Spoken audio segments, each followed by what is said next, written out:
ينبغي لجلال وجهك وعظیم سلطانک اما بعد۔ عزیز طلباء کرام، حضرات اساتذہ کرام، ہمارے لیے باعث فخر اور باعث مسرت ہے یہ لمحات کہ ہمارے درمیان عالم اسلام کی ایک عظیم شخصیت، آیت الخیر، لسان العلماء، ترجمان مدارس دینیہ، حضرت مولانا قاری محمد حنیف جالندری صاحب دامت برکاتہم العالیہ ہمارے درمیان موجود ہیں۔ یہی ہیں جن کے سونے کو فضیلت ہے عبادت پر، یہی ہیں جن کے سونے کو فضیلت ہے عبادت پر، انہی کے اتقاء پر ناز کرتی ہے مسلمانی، انہی کی شان کو زیبا نبوت کی وراثت ہے، انہی کا کام ہے دینی مراسم کی نگہبانی۔ خدا یاد آئے جن کو دیکھ کر یہ نور کے پتلے، خدا یاد آئے جن کو دیکھ کر یہ نور کے پتلے، یہی نبوت کے وارث ہیں، یہی ذل رحمانی۔ میں زیادہ دیر آپ حضرات اور حضرت قاری صاحب کے درمیان حائل نہیں رہنا چاہتا، بلا تاخیر میں درخواست کرتا ہوں حضرت قاری محمد حنیف جالندری صاحب دامت برکاتہم سے کہ حضرت اپنے قیمتی ملفوظات سے ہم سب کو نوازیں۔ شہنشاہ خطابت چلے آئیے، شہنشاہ خطابت چلے آئیے، تاجدار فصاحت چلے آئیے، لے کر گلزار طیبہ کے گلوں کی مہک، لے کر گلزار طیبہ کے گلوں کی مہک، مشک بار خطابت چلے آئیے۔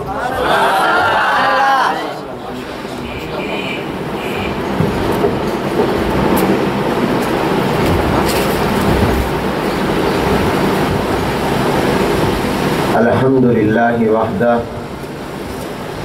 والصلاة والسلام علی من لا نبی بعدہ ولا رسول بعدہ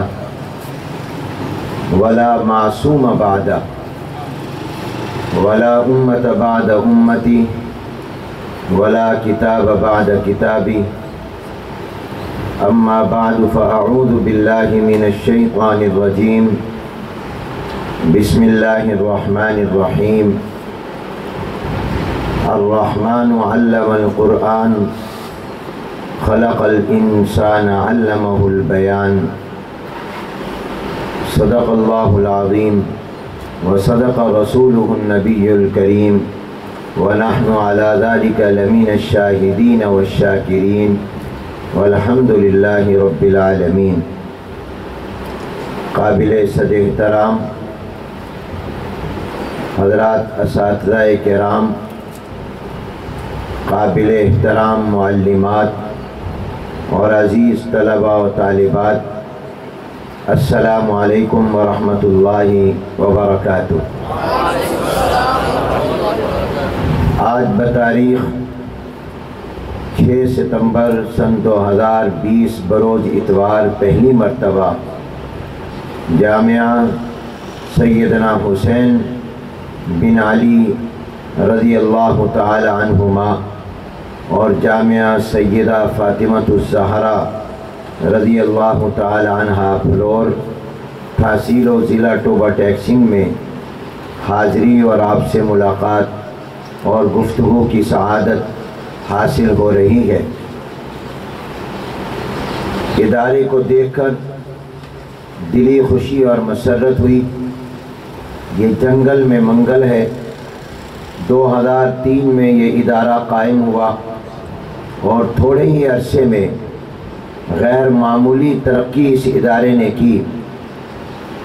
اس ادارے کے تعلیمی کوائف معلوم کر کے دل سے دعائیں نکلیں کہ تھوڑے عرصے میں الحمدللہ اس ادارے نے جو ترقی کی ہے وہ اس کے بانیوں اور ان کے اساتذہ کرام کے اخلاص اور محنت کا نتیجہ ہے۔ دعا ہے کہ اللہ تبارک و تعالی اس ادارے کو مزید ترقیات سے اور قبولیت سے نوازیں۔ آسمان کی رونق، آسمان کے ستارے چاند اور سورج ہیں اور زمین کے ستارے دینی مدارس ہیں۔ زمین کی چمک انہی مدارس کی برکت سے ہے۔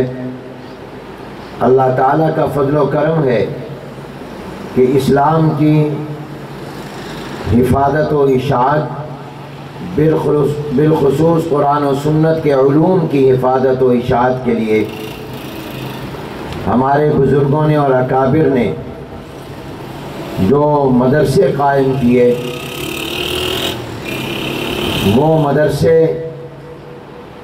بر صغیر کے ہر گاؤں میں اور ہر چھوٹے بڑے شہر میں پھیلے اور پھیل رہے ہیں اور پھیلتے رہیں گے انشاءاللہ۔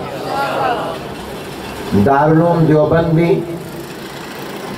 کسی بڑے شہر میں قائم نہیں ہوا تھا، بلکہ حجت الاسلام قاسم العلوم والخیرات حضرت مولانا محمد قاسم نانوتوی رحمۃ اللہ علیہ نے دیوبند کے قصبے میں انار کے درخت کے نیچے دارالعلوم قائم کیا تھا۔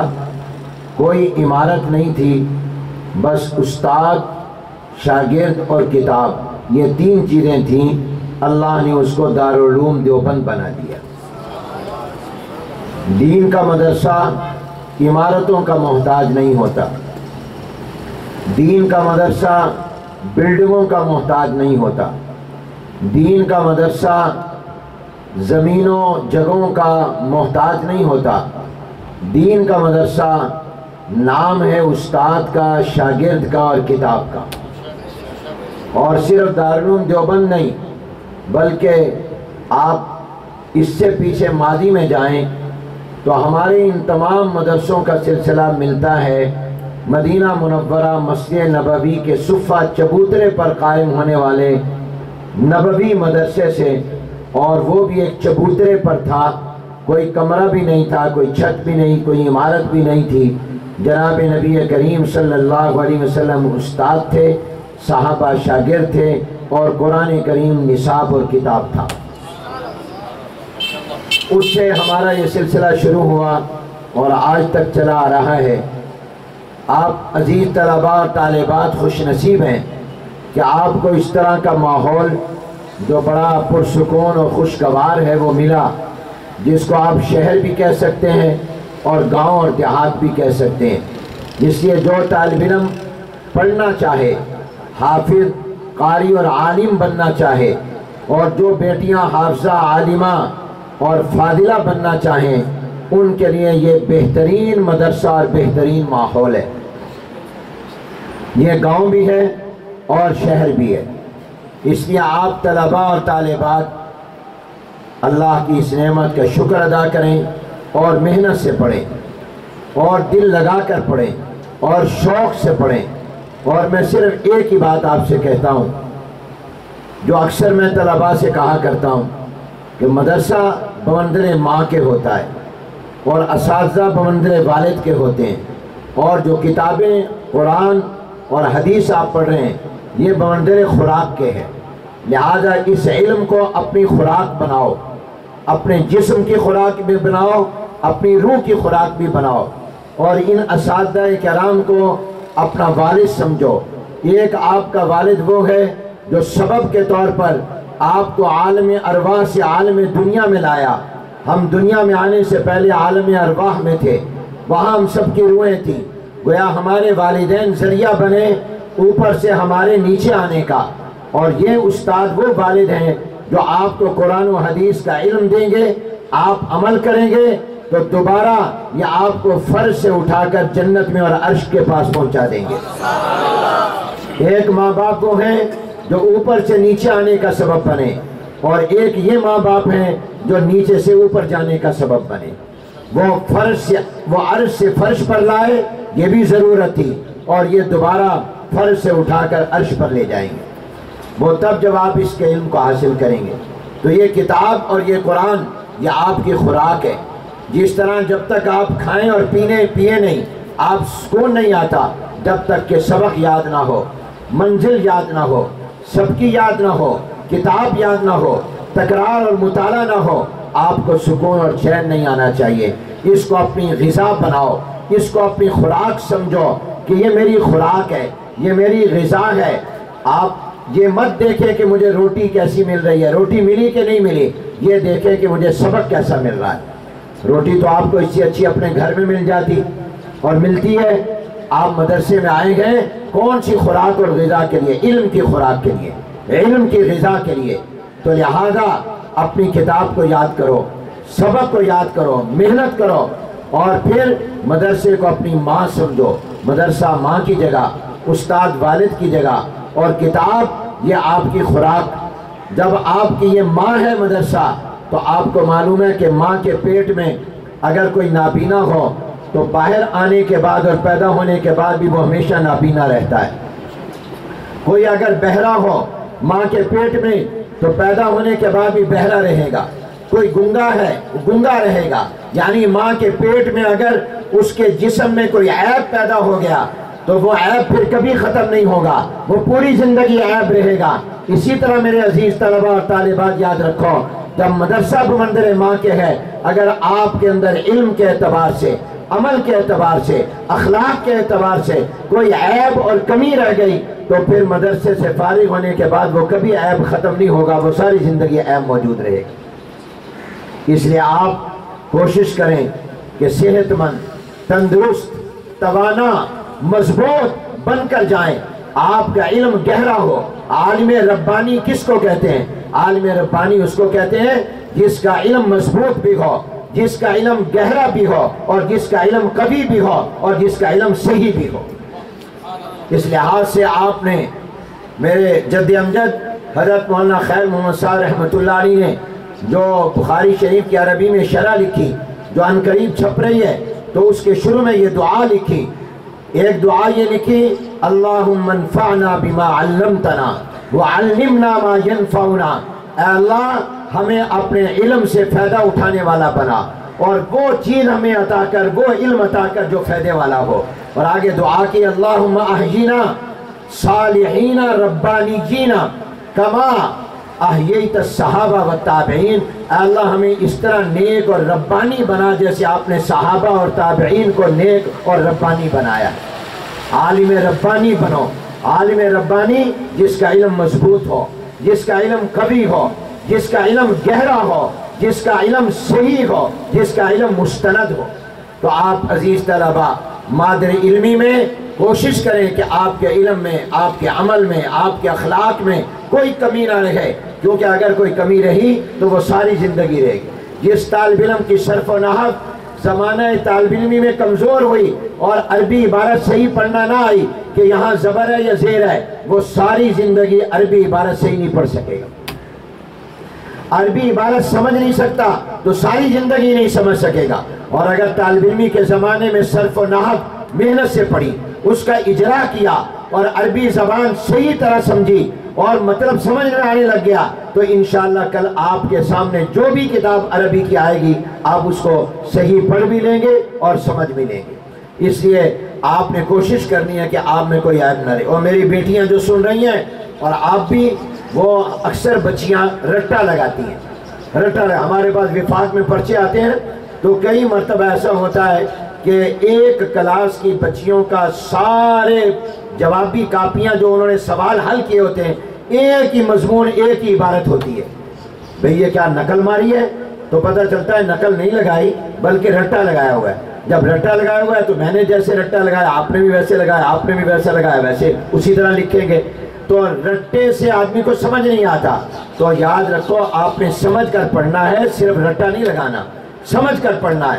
تو اس کی طرف غور فرمائیں۔ امام بخاری نے باقاعدہ کتاب العلم میں باب قائم کیا ہے کہ سمجھ کر پڑھو، بغیر سمجھے نہیں۔ اساتذہ محنت کرتے ہیں، ایک دفعہ سمجھ رہا ہے دوبارہ تیسری مرتبہ چوتھی مرتبہ سمجھاتے ہیں، تو بار بار سمجھاتے ہیں تاکہ طالب علم کو سمجھ میں آ جائے۔ تو آپ نے سمجھ کر پڑھنا ہے، محنت سے پڑھنا ہے، اور کوشش کرنی ہے کہ آپ کے علم عمل اخلاق میں کوئی کمی نہ رہے۔ اس زمانے کی کمی پوری زندگی بھر کمی رہے گی، اور اس زمانے میں اگر کامل بن گئے تو انشاءاللہ جہاں جاؤ گے وہاں کامیابی تمہارے قدم چومے گی۔ بس ایک تو یہ بات یاد رکھیے کہ ماں کے پیٹ کا عیب زندگی بھر چلتا ہے، مدرسے کا عیب اور کمی بھی زندگی بھر ساتھ رہتی ہے۔ دوسری بات، مدرسہ استاد کتاب شاگرد کا نام ہے۔ اپنے اس تعلق کو مضبوط کرو، موبائل سے دوستی کم لگاؤ، کتاب سے دوستی زیادہ لگاؤ۔ موبائل سے دوستی زیادہ ہو گئی آج کل، طالب علموں کی، یہ موبائل سے دوستی کم، باقی کاموں سے دوستی کم، کتاب سے دوستی زیادہ اور استاد کے ساتھ زیادہ۔ جتنا یہ تعلق مضبوط ہوگا مدرسہ مضبوط ہوگا۔ وآخر دعوانا ان الحمدللہ رب العالمین، الحمدللہ رب العالمین، والصلاة والسلام علی سید الانبیاء والمرسلین، اللہم انت السلام ومنک السلام وإلیک یرجع السلام، تبارکت ربنا وتعالیت یا ذا الجلال والاکرام۔ اے اللہ اس جامعہ کو اپنی بارگاہ میں قبول فرما، اے اللہ اس کو دن دگنی رات چگنی ترقی اور قبولیت عطا فرما، اے اللہ اس کے محتمم صاحب کو اور ان کے بھائیوں کو، خاندان کو، جنہوں نے اپنی زمین دے کر یہ مدرسہ بنایا اور اپنے پاس سے تنخواہیں دیتے رہے، اے اللہ ان کے اخلاص کو اپنی بارگاہ میں قبول فرما، اے اللہ ان کی اس محنت کو قبول فرما، اے اللہ ان کے اس صدقہ جاریہ کو ان کی نسلوں کے لیے بھی صدقہ جاریہ بنا، اور اے اللہ یہاں کے اساتذہ کو قبول فرما، استانیوں معلمات کو قبول فرما اور طلباء کو قبول فرما، اے اللہ ان کو اپنے استاد اور کتاب سے اپنا رشتہ اور تعلق مضبوط کرنے کی توفیق عطا فرما، اور مدرسے میں رہتے ہوئے علم، عمل اور اخلاق ہر کمال عطا فرما، اور کسی کے اندر کوئی کمی نہ رہے اور کوئی بھی ان کے اندر کمزوری نہ رہے۔ اے اللہ ان میں سے ایک ایک بچے کو حافظ بنا، بچیوں کو حافظہ بنا، قاری قاریہ بنا، عالم عالمہ بنا، اور اے اللہ اپنے اساتذہ اور اپنے اسلاف اور اپنے اکابر کے علوم کا امین اور وارث بنا، اور خوب محنت، ذوق، شوق، وقت کی قدر اور ادب اور اخلاص اور تقوی نصیب فرما۔